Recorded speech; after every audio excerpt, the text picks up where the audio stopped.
Hi. അപ്പോൾ ഇന്നൊരു വൈകുന്നേരത്തെ വിശേഷങ്ങളാണ് കേട്ടോ. വൈകുന്നേരമൊക്കെ കഴിഞ്ഞാണ്, എന്തായാലും മഗ്‌രിബിൻ്റെ ആ ഒരു സമയമൊക്കെ കഴിഞ്ഞിട്ടുണ്ട്.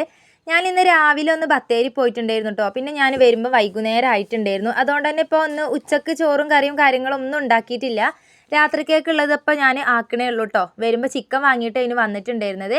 അപ്പോൾ ചിക്കൻ കറിക്കുള്ള തക്കാളി ഉള്ളിയൊക്കെ ഒന്ന് ഞാൻ കുക്കറിൽ വേവിച്ചെടുത്തിട്ടുണ്ടായി. പിന്നെ ഇതാ വെളിച്ചെണ്ണ ഒഴിച്ചു, ഇഞ്ചിയും വെളുത്തുള്ളിയൊക്കെ ഒന്ന് എണ്ണയിൽ ഇട്ട് കൊടുത്തിട്ട് പിന്നെ ഇതാട്ടോ ഒന്ന് നമ്മൾ ആ സാലിനൊക്കെ അതിലിട്ട് ഒന്ന് ചിക്കൻ കറിയൊക്കെ ഒന്ന് റെഡിയാക്കി എടുക്കുന്നുണ്ട്.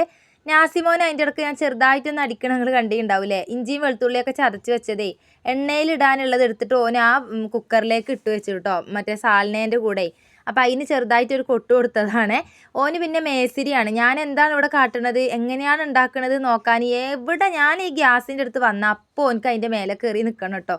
അങ്ങനെ ഇതാട്ടോ ചിക്കൻ കറിയിലേക്കുള്ള സംഭവങ്ങളൊക്കെ റെഡി ആയിട്ടുണ്ട്. പിന്നെ പൊടികളൊക്കെ ഒന്ന് ചേർത്തു, ചിക്കനും അതിലിട്ട് കൊടുത്തിട്ടുണ്ട്. പിന്നെ ഞാൻ അതിലേക്ക് ഒരു ഉരുളക്കിഴങ്ങ് ഇട്ടിട്ടുണ്ട് കേട്ടോ. ചിക്കൻ കറിയിൽ ഉരുളക്കിഴങ്ങ് ഇട്ടാൽ നല്ലൊരു ടേസ്റ്റാണ് കറിക്ക്.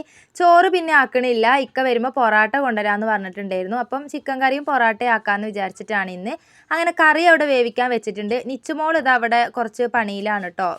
പിന്നെ അലിഗേറ്റഡ് ക്ലിപ്പില്ലേ, ആ ക്ലിപ്പ് കൊണ്ട് ഇതൊക്കെ ഉണ്ടാക്കുകയാണ്. ഇതൊക്കെ ഞാൻ തുടങ്ങി വെച്ച സംഭവങ്ങളാണ്. ഒരിടക്ക് എനിക്ക് അതൊക്കെ ആയിരുന്നു കേട്ടോ പണി. ഹെയർ ബാൻഡ് ഉണ്ടാക്കുക, പിന്നെ ഇതുപോലത്തെ ക്ലിപ്പ്, സ്ക്രഞ്ചീസ് അടിക്കുക, അങ്ങനത്തെയൊക്കെ ഓരോന്നും ഞാൻ ഒക്കെ ഒന്ന് പരീക്ഷിച്ച് നോക്കിയിട്ടുണ്ട് കേട്ടോ. ഇപ്പം എനിക്ക് അത് മടുപ്പ് പിടിച്ചിട്ട് ഞാൻ അതവിടെ ഇട്ടിട്ടുണ്ടായിരുന്നു. അപ്പോൾ പിന്നെ നിച്ചുമോൾ അത് ഓരോന്നൊക്കെ എടുത്ത് അങ്ങനെ ഉണ്ടാക്കി നോക്കുകയാണ് കേട്ടോ. പിന്നെ ഞാൻ വേഗം പോയിട്ട് ആ സമയം വരെ പെരന്നിട്ടുണ്ടായിരുന്ന പാത്രങ്ങളൊക്കെ ഒന്ന് വേഗം കഴുകി എടുത്തിട്ടുണ്ടായിരുന്നു. അപ്പോഴേക്കും ഇക്ക വരുമ്പോൾ ഇതാ പൊറാട്ട കൊണ്ടുവന്നിട്ടുണ്ടായി. വേഗം കട്ടൻ ചായയും വെച്ചു ഞങ്ങൾ. കുട്ടികൾക്കൊക്കെ കൊടുക്കുകയാണ് കേട്ടോ. ഇനിയിപ്പോൾ അവർക്ക് ഉറക്കം വരുന്നുണ്ട് എന്ന് പറഞ്ഞപ്പോഴേ പിന്നെ ഇതാ എല്ലാവരും പാടെ തന്നെ വേഗം ഒരുമിച്ച് തന്നെ ഇരുന്നിട്ട് ഭക്ഷണമൊക്കെ കഴിച്ചിട്ടുണ്ടായിരുന്നു. ഇനി ഭക്ഷണം കഴിച്ചു കഴിഞ്ഞാലും ഉണ്ടല്ലോ കുറച്ച് പരിപാടികൾ. ചട്ടിയും പാത്രമൊക്കെ എടുത്ത് അപ്പുറത്ത് കൊണ്ടുവയ്ക്കണം, കസാര ടേബിളൊക്കെ ഒന്ന് തുടയ്ക്കണം, കസാരയൊക്കെ എടുത്ത് വെക്കണം, അങ്ങനത്തെ പണികളും നമുക്ക് എടുക്കാനുണ്ടല്ലോ. അപ്പോൾ അതാ ഇവിടെയൊക്കെ ഒന്ന് തുടച്ച് വൃത്തിയാക്കി എല്ലാം അപ്പുറത്തേക്ക് കൊണ്ടുപോകാനുള്ളതൊക്കെ ഒന്ന് അങ്ങോട്ട് കൊണ്ടുപോകുന്നു. പിന്നെ ഇതാട്ടോ അപ്പത്തെ പാത്രങ്ങളുണ്ട്, ഇനി അതൊക്കെ ഒന്ന് കഴുകി അടുക്കളയൊക്കെ ഒന്ന് ക്ലീൻ ആക്കട്ടെ. അപ്പോൾ ഇന്നത്തെ വീഡിയോ ഇത്രയേ ഉള്ളൂ.